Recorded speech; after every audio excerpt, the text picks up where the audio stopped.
Hello, everybody, and welcome to another episode of What Israel Is. So this is kind of a follow-up on the news from last week. So, essentially, what happened, if you don't recall or didn't listen to the latest episode, whatever, was that three Arab Israelis, or Palestinians with Israeli IDs.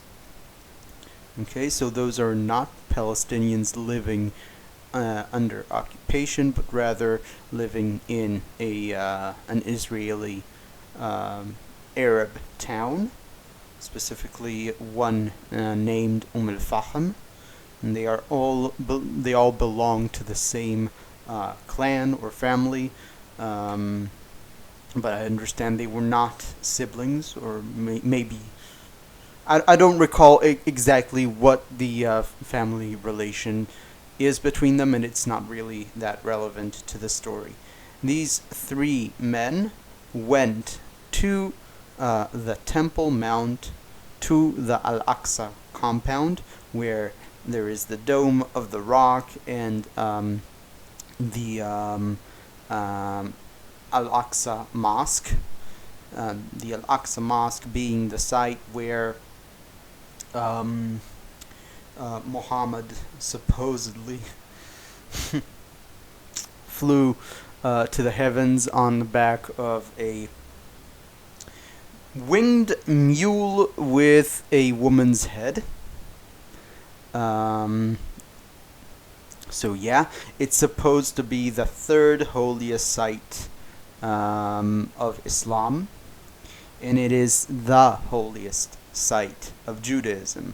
They went to the Al-Aqsa Mosque, to the Al-Aqsa compound rather, where they retrieved stashed weapons.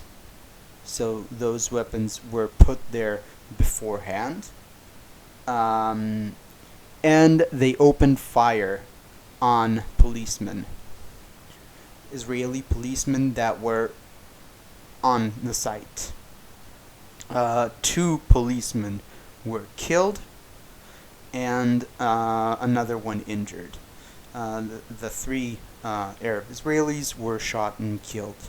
One thing to note is that the two officers that were killed were not even Jewish, but rather Druze. Druze are, and I said this before, they're an ethnic minority, ethnic Arab-speaking minority in Israel. They are not Muslims, though.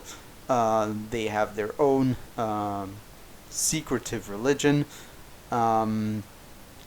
but generally speaking, Druze, they have this doctrine of loyalty, which means that they are 100% loyal to the state where they live.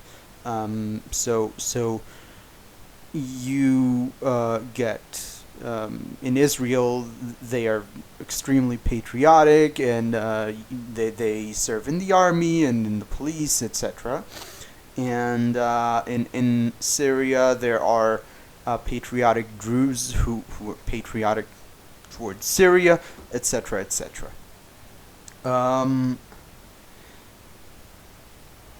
I'll again, just to stress this out. What happened is that three Arab Palestinians, Israeli Palestinians, went to the third holiest site to Islam, the first holiest site to Judaism, and also it's the first and foremost in importance to the Palestinian struggle. And they shed blood there. They committed murder on that site. Israeli retaliation to this was to shut down the compound, to raid the compound. Okay, so what happened is that they actually retrieved several additional weapons that were stashed there. Um, these include dozens of knives, slingshots, clubs, and additional guns. And then to enforce security screening in the entrance to the Temple Mount compound, to the Al-Aqsa compound, which includes metal detectors. Okay, so what do you think Palestinian response to this will be? Will they be outraged that murder was committed on that holy ground? Or will they be outraged that Israel responded by what seems to me to be fairly reasonable, setting metal detectors in the entrance of this compound where weapons were stashed for the intent of murder? So obviously, Palestinians started rioting because the Jews are forbidding Muslims from entering the compound. Yeah. So, in riots, things happen. Police are policemen are threatened, and things escalate. 3 Palestinians apparently were shot dead during these riots, and in response to this, the Palestinian Authority declared that they will freeze all communication with the Israeli government. Okay, so no one is apparently trying to de-escalate the situation on the Palestinian side, which again, it all began with Israeli Palestinians, apparently with some collaboration from actual West Bank dwelling Palestinians committing a terrorist attack on this site, and then a Palestinian from the West Bank went to a neighboring settlement. And the fact that it's a settlement really, really doesn't matter to the point here. It was the night of Friday. And Friday night, for religious Jews, is the most important evening of the week. Essentially, it's the Shabbat dinner, Shabbos dinner, where the entire family comes together, and they pray, and they eat, etc., etc.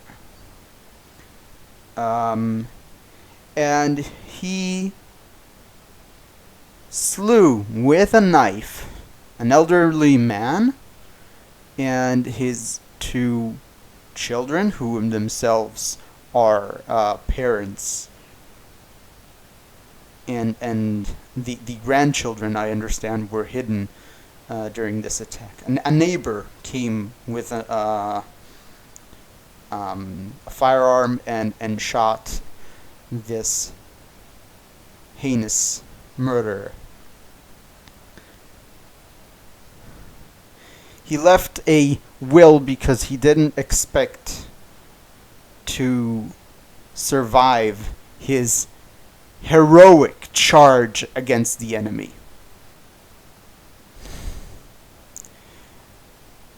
And I think the only reason one can even consider this kind of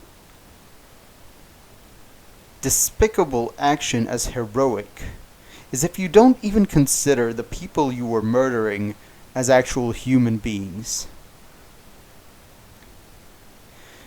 In his will, he calls on all Palestinians to follow suit. He derides the Palestinian Authority for not doing enough in this holy war, for letting the Palestinians be humiliated. There's a lot to be said for Palestinian humiliation. Anyone who follows my channel knows that I oppose the settlements. I oppose martial law over the West Bank.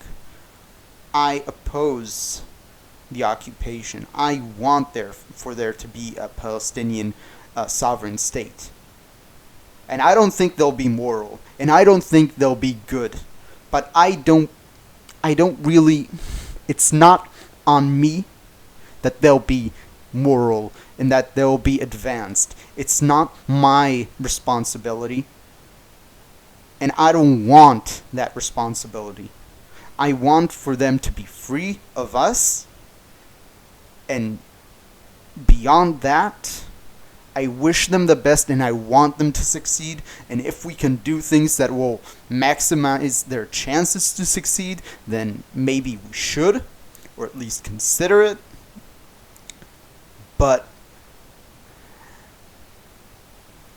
I don't want us to control them. I don't think it's moral, and I don't want this on my conscience.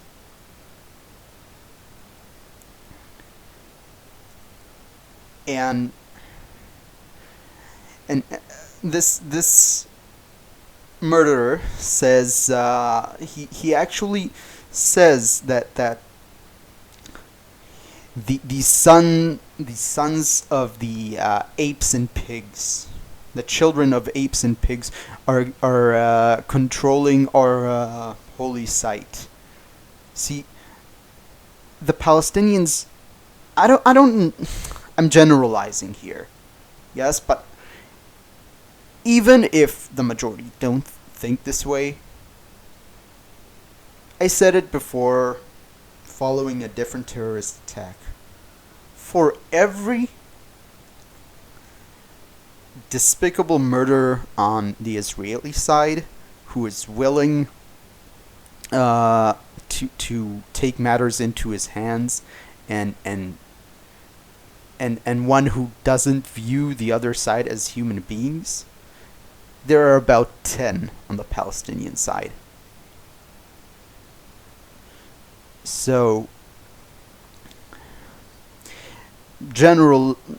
using this generalizing language, these people who are willing to kill or speak about killing Jews don't view us as human beings. They have an entire religious outlook that dehumanizes Jews and allows them to gives them the religious permission to murder Jews. So yeah, I am infinitely perplexed by the way some leftists are responding to this on the left, on the Israeli left, where they have been calling for the metal detectors to be removed from the entrance to the Temple Mount compound. And maybe there is some pragmatic merit to it, but pragmatism won't get the left back into power. And here, I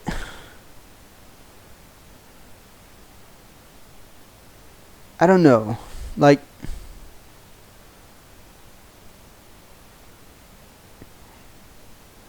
it's like they treat the Palestinian rage as this kind of a natural phenomena, like a tornado or an earthquake, and it's something that you can't help, can't do anything about.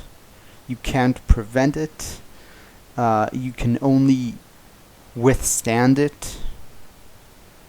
So here we are withstanding it by removing the metal detectors, and then it will abate. And it's like we need to respect their rage and not say, fuck you, be angry. We don't care if you're angry. You just fucking killed people from our side. You just murdered Israeli policemen.